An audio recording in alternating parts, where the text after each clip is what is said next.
gonna need you to lock in to understand this. This video will require you to lock in.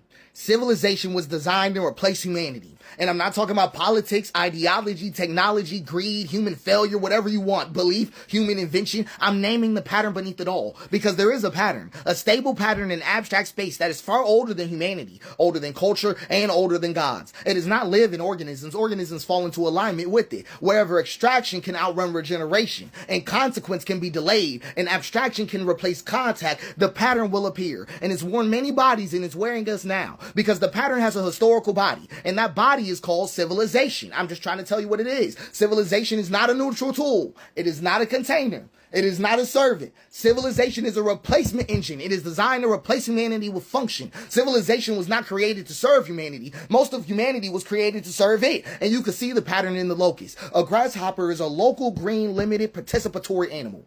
It eats, the land recovers. But when density crosses a threshold, something shifts. Serotonin rises. Contact accumulates. A switch flips. The grasshopper does not decide, it aligns. Its body darkens. Its appetite becomes endless. Limits dissolve. The land becomes stripped bare, and then the swarm dissolves. Not from evil, but from completion. And you can see it in ants, and in algal blooms, and in bacteria that poison their own world with oxygen. Life itself has entered this pattern before. This is not a moral failure. This is a structural possibility of reality. So humans did not invent this pattern. We became its most powerful host. We had abstraction, symbolic storage, future modeling, surplus energy, and distance from consequence. These were not sins, they were interfaces. And when agriculture crossed density thresholds, the pattern found a new mode, civilization. So at first, I'm going to show you how this even looks. I'm going to give you an example. At first, the world looks whole. The man is in the forest. The axe is movement. The tree falls and the forest remembers. And then a thought appears. This tree is not me. The tree becomes lumber. This is subject-object split, right? I'm just trying to put you on. The forest stops being a relationship and becomes a resource field. Nothing breaks immediately, and that's why it works. And then, once the split exists, it seeks completion. The river becomes water. The animal becomes meat. The land becomes property, and another human becomes labor. And guess what finally happens to the self? The self becomes useful, right? The split turns inward, right? So here's the pipeline, how it shows up in your life. You are born human, but you're converted into function. It always starts in stage one. You start with an identity and they turn it into a role. Someone asks you, who are you? But the answer is no longer I am. It becomes a job title, a school, a status. Your being becomes utility. Then stage two, the role becomes a performance. You must execute correctly. Metrics measure adequacy. Your existence becomes conditional. And then stage three comes in right on time. Performance becomes permission. Good performance grants resources. Poor performance withdraws them. Survival becomes earned. And then stage four hits like a truck. Permission becomes morality. Work becomes good. Rest becomes lazy. Productivity becomes virtue. Idleness becomes sin. And that morality reaches identity. I am what I produce. The conversion is complete. Human instrumentality achieved. No external oppressor required. You now self-enforce your own instrumentalization. You are your own warden. And you can't even think outside of it. I want you to understand you cannot think outside of civilization. Because civilization installed the thinking apparatus. Your categories were not discovered. Race was not discovered. Race was assigned. Class was assigned. Wealth was assigned. Gender roles were assigned. Status was assigned. Merit was assigned. Success and failure were made the fuck up. I'm trying to put you on. All civilizational attractions. All of them. Even your own name was decided. You're right. Your naming conventions were standardized by Romans 2 full civilizational cycles before you existed. Your calendar, your week, your hours, your inheritance structures, your educational model, your legal personhood, all of them are preloaded. Who is this man? Who is this man? This particular man? Guys, we have not started. We have literally not started. Credit belongs to the original creator of every single clips and stitches we have in our today's episode. And his TikTok handle is what you are seeing on the video, guys. Go support him. This guy is one of the sweetest person when it comes to foundational Black Americans that have sense, foundational Black Americans that are well educated, brilliant, and can break tables. Welcome back to the channel. My name is Sonia. Subscribe, like, comment, and share. Credit belongs to the original creator of every single clips and stitches we have in our today's episode. And guys, if you haven't subscribed, what are you waiting for? Do it. Subscribe, like this video, drop me your comments, and lastly, do not forget to share for every other person to get this good news. And with that being said, let's continue this video and I'll be back with commentaries. Hey! All of them. You do not stand in civilization. Civilization stands in you. And that's why escape fantasies fail, because you cannot leave the water using the concepts water taught you. And this is the mistake people think in. Gods can fix this. God can fix this. No God has ever addressed this situation because they think gods stand outside the pattern, like gods oppose the pattern, like gods interrupted. They don't. Every god that has appeared inside history has either emerged already aligned to the pattern or been absorbed, inverted, or repurposed. Let's go through them. Yahweh is a civilizational God from the start. Yahweh was never a threat to civilization. Yahweh is a God of law, land, borders, lineage, obedience, continuity, and inheritance. A God of accounting, a God of command, a God compatible with empire. And that's why Yahweh was not crucified, because Yahweh already belongs to the pattern. Let's talk about the real God going on here. Abba, right? That's the interruption that had to die, because Abba was not Yahweh. Jesus never said the word Yahweh. Abba was presence without a ledger, forgiveness without a transaction, worth without productivity, life without a hierarchy, and love without a boundary, and rest with no permission. Abba dissolved every role. Abba collapsed moral accounting. Abba returned people to participation, and that cannot be absorbed. So it was executed. They did not crucify God, they crucified the interruption.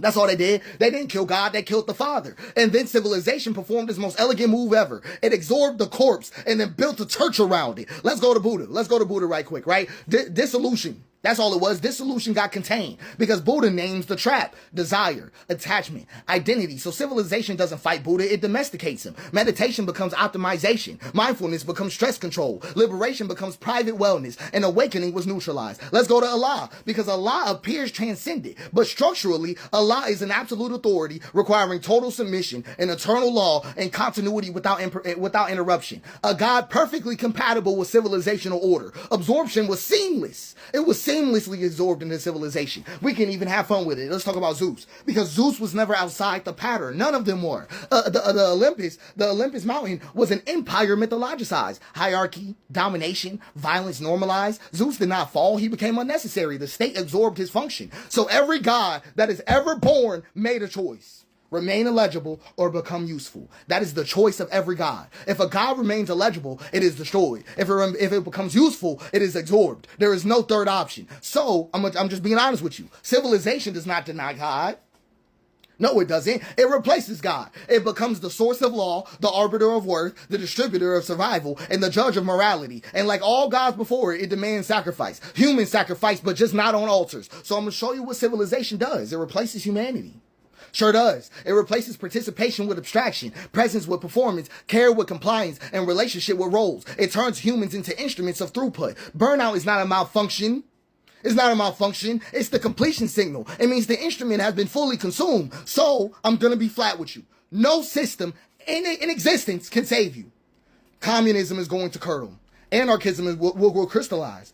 Western civilization, Eastern civilization, capitalism, whatever you want, free market, constrained market, whatever you want. Every system will repeat the same betrayal, because systems are water and abstract space has a hill. And whenever a system is poured, it flows downhill. And that basin has a name. It is the hyper throughput attractor. Every system that is ever born must choose: preserve the human, preserve humanity, or preserve continuity. It will always choose preserve continuity. Not because it's evil, but because continuity is required for the system to exist at all. Humanity is not. So it's not corruption. I'm just talking to you about physics. So this is the most dangerous part about it. The pattern is extremely easy to instantiate.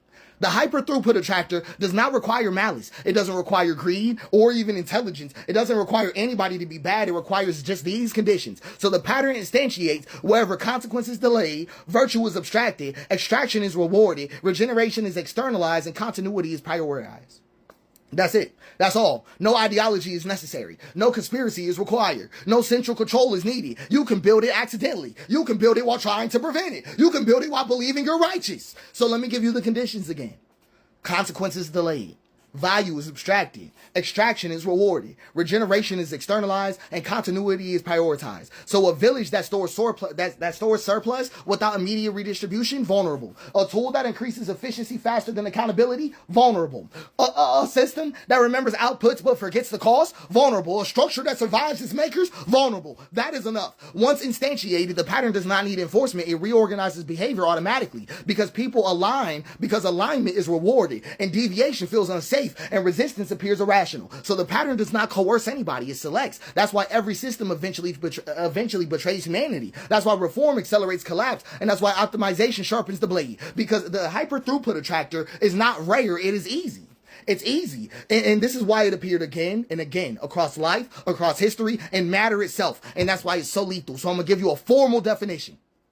The hyperpredatory throughput attractor is a non-biological, substrate-agnostic, emergent pattern in abstract space that arises when extraction outpaces regeneration under delayed feedback, reorganizing agents through maximizing throughput at the cost of the conditions that sustain them until collapse terminates the configuration. So, all that is left after this, just being flat with you, is humanity. Not humanity as a plan, not as a future, but as a contact. I'm talking about bodies, land, risk, and care. No insulation and no delay. You cannot leave this system. You cannot outthink this system. You cannot outsystem this system. The only thing that can ever survive this system is I am. Not your role, not your function, not even your name. Just I am. That's the only thing the pattern can't eat. I believe Black Lives Matter was a failed revolution and a missed opportunity, but it's okay. It's going to give us a glimpse of what we need to do because there were some things about Black Lives Matter that I think were very important for our culture to get on the same page on. So Black Lives Matter had the ability, right, and potential to be a true revolutionary movement. In the early days of Black Lives Matter, they were driven by a real grassroots anger at systemic police violence and racial injustice and economic oppression, right? It had no clear leaders. Positive, making it harder to target and buy out individuals. That was awesome, right? It was decentralized. Protest was everywhere. That's what I like to see, right? It made it unpredictable. And it was about real power structures, right? Initially, it was about the militarization of the police, right? Government brutality, systemic racism, right? It united people across racial and class lines. Many working class marginalized people found common cause in that, right? That was beautiful. Now we'll talk about what made it a threat. If it had continued on its original path, Black Lives Matter would have ignited a nationwide movement against police militarization, mass surveillance, economic equality. A truly radical version of Black Lives Matter would have targeted corporate control, political corruption, and police prison industrial complex. We would have went all the way. Instead, it was turned into a corporate-sponsored protest movement with no real systemic demands, right? Like they neutralized us bad, right? But it's our first time, right? Because we were regaining kind of public conscience on black issues that had been lost after Coin had showed up. The moment elites saw that the movement was gaining real traction, they moved in to take control of it, right? So let's talk about how Black Lives Matter was hijacked. Corporate endorsement and political absorption happened between 2020 and 2021. Major corporations suddenly became allies. Banks, tech giants, fashion brands, they all started making t-shirts. They all started making Black Lives Matter statements. That was the first sign we were in trouble. The Democratic Party also absorbed the movement. Black Lives Matter was used to fuel anti-Trump sentiment, but real policy change was ignored, which fueled Trump sentiment. The idiots. This is why I need everybody voted out. This is why I need everybody voted out, because I'll crash out right now thinking. Okay, and social media platforms amplify safe narratives, right? Let's talk about what a safe narrative is. Calls for radical economic reform were replaced by vague slogans like defund the police without clear plans. Demilitarizing the police force is a clear-cut process. Defunding the police is just, I could take $1 away and it could be defund. I could promise to take $1 away and it counts as defund, right? But we were asking for something real.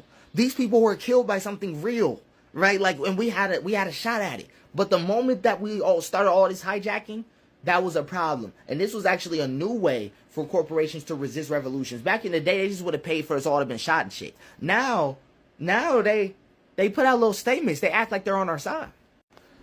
And Black Lives Matter's leadership, right? They mismanaged millions in donations. They bought the luxury house instead of reinvesting in the community. Could have built a luxury house in a broke community. I still don't understand the luxury house play.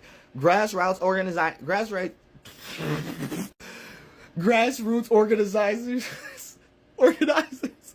were abandoned. Local activists who led protests saw little funding or support, right? Only the people who were at the top saw the support. But grassroots people, Didn't see none of it. And then public trust eroded once that all happened. People realized the movement had been hollowed out from within. Black Lives Matter started as a real fight against oppression, but quickly turned against a corporate-backed movement that helped the Democratic Party while keeping the system intact. Right? Hold my hand while somebody else steals from you. Does that all connect? Because that's exactly what was going on in Black Lives Matter. And I need y'all to take this away from this. If a revolution can be commercialized, it is not a revolution. It is a brand. It is a t-shirt. Okay, like when you saw that color palette hit for Black Lives Matter, everybody was rocking a jersey. You should have already gave up. The streets were clear. When I saw Nike make that shirt, it was done. Right, and they still doing the same shit. DEI is literally the evolution of Black Lives Matter. The branding, the colors, all of that. Exact same thing. If Black Lives Matter had stayed independent, right, and resisted corporate influence, it could have started something truly revolutionary. It could have refused corporate donations and endorsements, could have refused all of that. No billionaire should be backing an anti-system movement, right? Focus on economic and systemic demands. Instead of vague slogans, push for police demilitarization, economic justice, corporate accountability. Like, nah, I get it, we were young, because I ain't know none of this shit at the time. Not gonna lie, came real early in my life. But there were definitely some, we are young ass niggas who needed to lock in. And maybe they just weren't informed. But I do think the millennial crowd got co-opted by brands, right?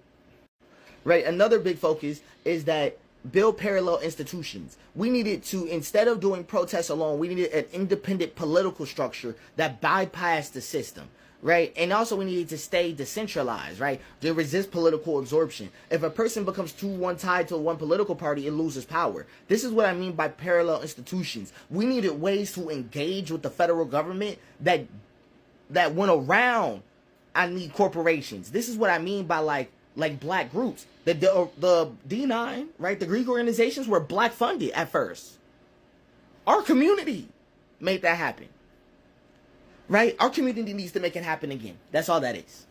So the final take with this one, Black Lives Matter was a turning point because it failed because the system redefined it, right? And it let the system redefine it. If it focused on real systemic reform instead of corporate-friendly slogans, it would have sparked true change. The revolution was within reach, but the system absorbed it right before it could take hold, right? So did we miss our only chance? No.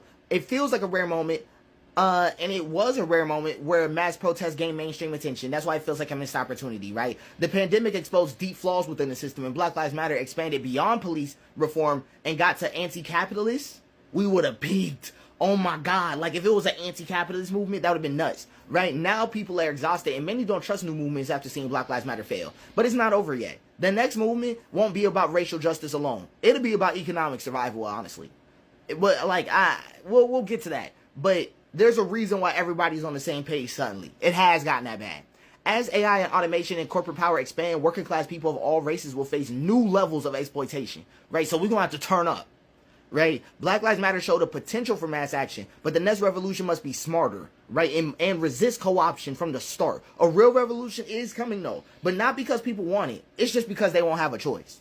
I'm going to say this in the plainest way possible. When over 1 million pages has released and nothing fundamental has changed, the story is not stalling. It's not. It's completed. Because systems don't respond to volume, they respond to threat. And what this proved unmistakably is that disclosure itself is not a threat. So I'm going to show you what's actually happening when files like this drop. The system is not asking, is this true? It's asking, does this interrupt continuity? And when the answer is no, the response is automatic. Slow it down. Spread it out. Turn it into a process. Let attention fragment. Let time finish the job, because time is the best solvent there is. And that's not a choice. It's how large systems preserve themselves. So every new batch is not reopening a story. Not at all. It's reaffirming the outcome. Every release answers the same question again and again recursively. How much can be revealed without forcing any redesign? And the answer keeps coming back the exact same. Every single batch. And that's the uncomfortable part that people don't want to get to on the news. Because what we're watching is not a reckoning, it's instruction. Right? It's instruction. Not instruction in committing harm, but instruction in how to remain survivable inside the system. It says you don't need secrecy, you need dispersion. That's what the files say. It says you don't need silence, you need time. That's all they say. It says you don't need innocence. You need to avoid becoming a load-bearing point. And most of all, it says, as long as continuity holds, everything else is negotiable.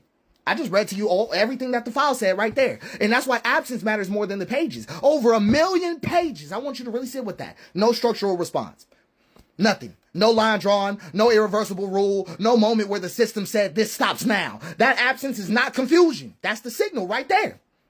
They just responded to you. That is the systemic response, the silence you're hearing right now. Because systems teach through repetition, and the lesson being taught here is simple. Nothing about this itself requires change. That is the lesson of the Epstein files, the whole thing right here. And that's why the story feels flat, and that's why outrage doesn't even accumulate into anything. And each release feels smaller than the last, and why the response is always procedural instead of decisive, because the calculation already ran.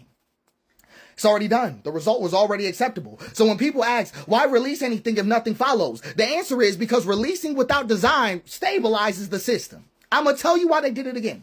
When somebody asks you, why release anything if nothing follows? The answer is because releasing without redesign stabilizes the system. It vents the pressure. It proves resilience. It demonstrates absorbability. It is not exposure failing. That is not exposure failing. It's exposure being used. And you got to know when exposure is being used. And once that's demonstrated, the story is literally over. Not morally. I'm talking about structurally, it is over. Because from that point on, nobody is guessing. They're just watching precedent. That's all it is. They're learning what triggers charge, what triggers change, and which ones doesn't. And this one didn't do anything. Nothing. So I don't want any more files. I don't want another batch at all. I don't want to even see another release that teaches the same lesson again to the perpetrators and the victims. We just need the Epstein Act. We need it. We need it today. I'm just being honest with you. Because until something forces a redesign, every page you drop is not justice to anyone. It's instruction on how to survive here.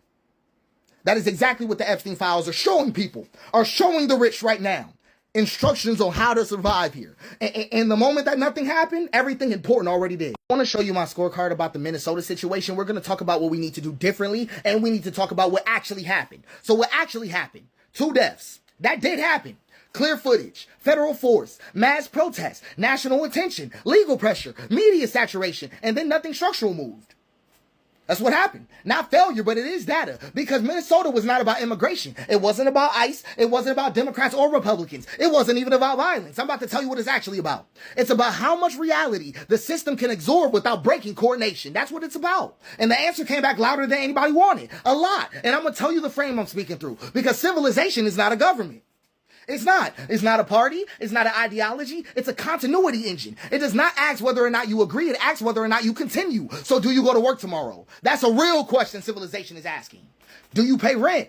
Do you watch the news? Do you scroll? Do you argue inside of the lane provided? I want you to get what's going on. Because Minnesota answered yes. And that's the part that nobody wants to say. So I'm going to tell you what happened in plain terms. The system applied force. That force became visible. Visibility created moral heat. He created protests. Protests produced content, and content produced engagement, and engagement produced normalization. That's all that went on. The pattern held. No mass withdrawal, no participation loss, no disruption of throughput. The system didn't retreat, it repositioned quietly, procedurally, with less spectacle, and that's not mercy. I'm trying to tell you right now, it's not mercy what's going on in all the news when people talking about they coming back. Oh, Trump supporting that. It's not mercy. It's optimization. I'm going to tell you what went on in the media because the news did not fail here. That's the mistake a lot of people making this because the news performed its function perfectly. It sure did because modern media is not there to resolve a crisis. It's there to route attention without allowing synthesis. Correct reporting did it. Incorrect reporting did it. Outrage did it. And sobriety did it. 2 styles, same result. But why does that happen? Why does that happen? Why does good reporting and bad reporting cause the same result? Because the story was never about the truth. It was about occupying space. This incident was going to take attention no matter what.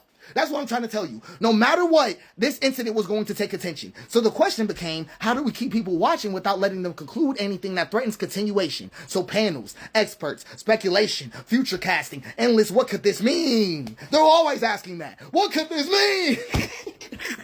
Always lost. I'm just saying. So you get meaning inflation. Once you pay attention.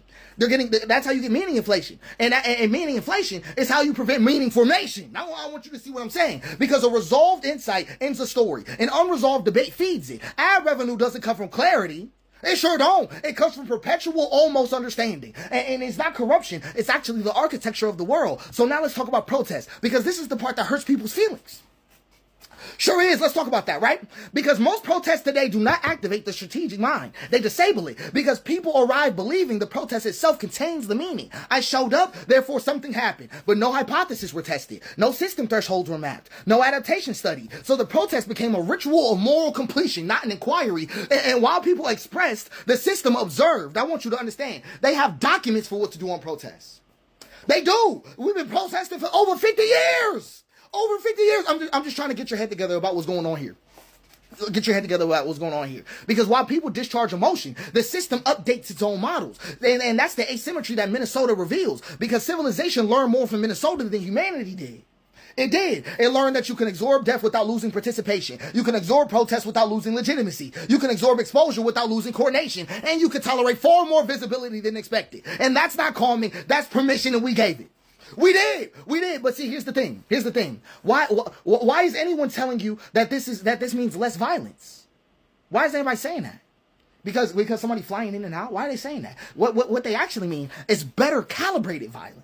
That's what they really mean. Less spectacle, more procedure, less mass shock, more isolated incidents, less meaning creation, and more ambient fear. So the violence feels like weather, not a crisis, and that's how continuity protects itself. So I want you to say something, because I'm about to tell you something that media wouldn't even say. Media wouldn't even say this. Nothing you were shown was designed to give you leverage. I want you to understand what I just said. Not a single video that you were shown about any incident about this was designed to give you leverage. It was designed to help you metabolize what you must do to continue living inside.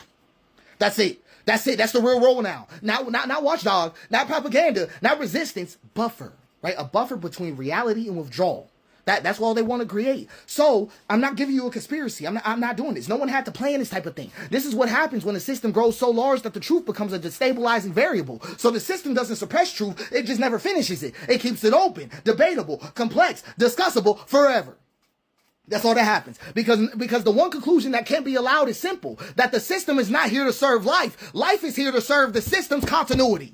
That's all. That's the truth. That's the truth. Civilization was born to replace humanity. We can talk about that too. And I understand that this conclusion is not going to trend well. It's not. It probably might even get deleted. I'm just being honest, right? It won't even be me deleting it. So if you value this type of thing, I'd say keep this one, because I don't think it'll be able to be up there long. Because one thing that I want you to understand is that Minnesota proved something brutal. Not that resistance is meaningless. Not that protest is meaningless. I'm not even saying that. But that expression without insight is feedback. That's all it is. And that a system this mature does not fear anger. It fears non-participation, fear with understanding, which is why it will tolerate your outrage and then air your grief and then platform your dissent and sow ads against your funeral as long as you come back tomorrow. That's what it will do. That's what it will do. And that is the situation. I don't even have a monologue for you. I don't. That is the topology of the moment. A system that learned it could go further. A media layer that learned that it could stretch the story. And a population that learned how to feel without withdrawing. And a silence is the only question that matters. It really is. Not who to blame. Can't even find that man. Most of y'all can't even find that man. It's what does the system require from you to keep existing? That's what you need to really sit here and think about that. Because that question don't get airtime. I want you to know that. Because if enough people asked it at once, the story would end. The story would end. Right? And the news don't want a story to end. You've never seen the end of a story on the news. Never seen it. The news just keeps riding that wave until it's something else with a little more money. I'm just being honest with you. Right? And I want you to ask that question to yourself, right? What does the system require from you to keep existing? Because that's what they'll use on you. I don't have an easy way to say that. I don't. But that is what it's about. And checking that thing might be the one thing that civilization can't afford. Anyways, guys, that's all I got for this video, where you literally see this man breaking words down in details. One of the beautiful parts I love about this video is the fact that before he comes out and talk, his research are very, very, very, very good. Like, he makes sure he puts them together. Look at what he talked about: civilization. He talked about Black Lives Matters. And me and you know that black man told no lies. Black man told no lies. Despite all the history that they have been erasing, that they have been washing, sometimes I ask myself, how are Black Americans still able to stand? How are Black Americans still able to fight battles? How are Black Americans still able to pull out content on their platform? Because name what these people have literally not gone through. Still, they are still standing. They are still wasting strong. They are still speaking. They are still making people to understand that we are Black Americans. And this is one of the reasons why I can tell you with my full chest that white supremacists are afraid of Black people. because they knew that the moment they give them spaces, Black people are too brilliant. They are too brilliant. They know it too much for them to fail. That is why they will try every single thing in their possible best, just to make sure that where we are supposed to get to, we are not getting to that level. It's because they are scared. And despite all of these things, Black Americans are still becoming millionaires, trillionaires, billionaires. It's just a whole lot. And sometimes when I sit down, especially when I look at videos like this, where you see these guys going into deep research and then pulling out content that is shaping the world globally, I can't just help but to bring it out. I can't just help but to bring it out. And guys, like I said, credit belongs to the original creator of every single clips and stitches we have in our today's episode. If you haven't support, please go support his TikTok account for me. And I want to say a very big thank you to every single one of you liking my videos, dropping commentaries, sharing. I do not take you guys for granted. You guys are absolutely the best and nothing but the best. Anyways, thank you so much for staying stick and hook with me to the end of this video. And yes, with that being said, with no further ado, like I always say in my videos, I'm going to be saying bye and I'll see you guys in my next one, guys. For now, bye guys. I love you guys. Mwah.